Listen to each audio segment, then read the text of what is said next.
Hi everyone, and welcome back to the channel. I'm Dr. Rezaian, a board-certified rheumatologist.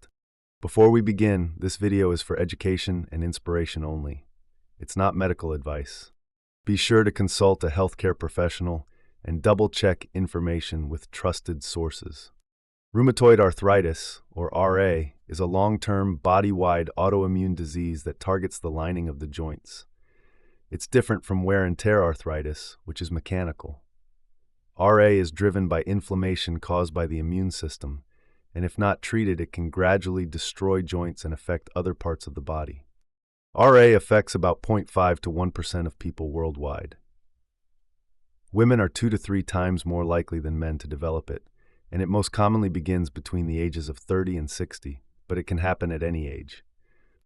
RA starts when the immune system gets activated in people with certain genetic traits, especially those with HLA-DR4 or HLA-DR1 genes. Triggers can include smoking, infections, or changes in gut bacteria. The joint lining becomes thick and inflamed. This leads to the growth of aggressive tissue that invades and destroys cartilage and bone.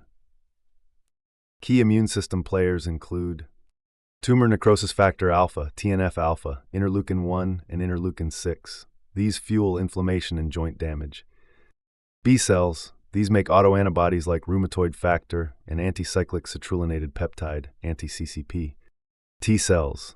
These keep the inflammation going through chemical signals.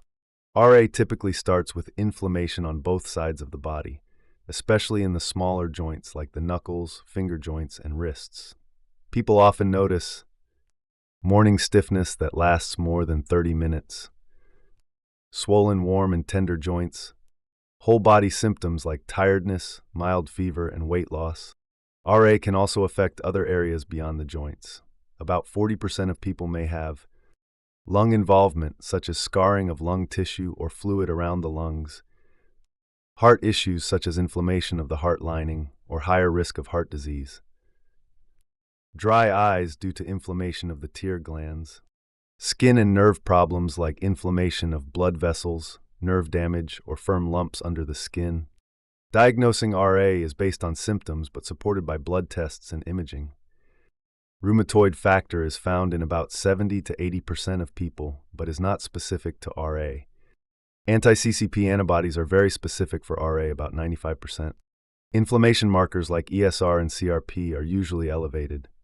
A complete blood count may show low red cells or high platelets.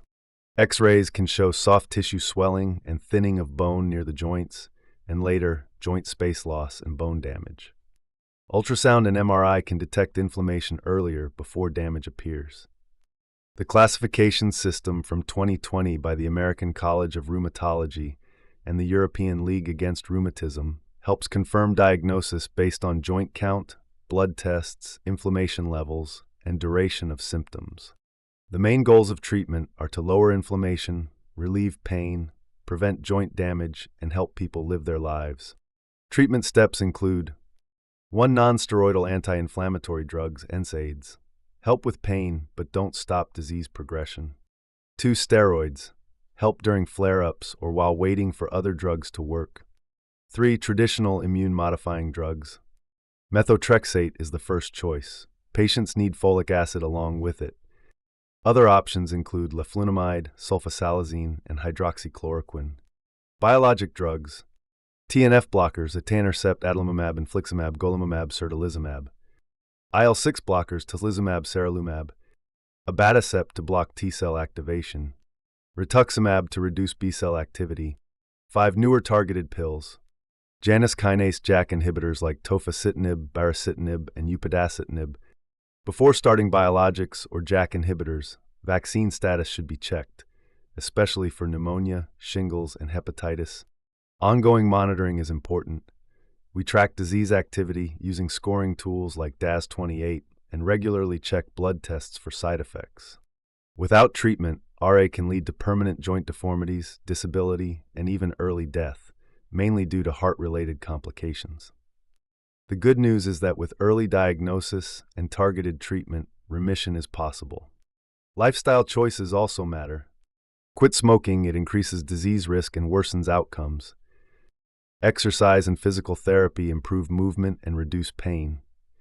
Diets that reduce inflammation may offer some relief.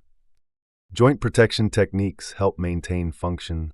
During pregnancy, RA often improves, but drugs like methotrexate and leflunomide are unsafe. Planning ahead is essential. In severe cases, joint replacement surgery may be necessary. So that's a complete overview of rheumatoid arthritis. With today's treatments, we can change the course of this disease and help people take back their lives. If you found this helpful, give it a like, subscribe, and tap the bell for more trusted medical insights. Thanks for watching, and I'll see you in the next video.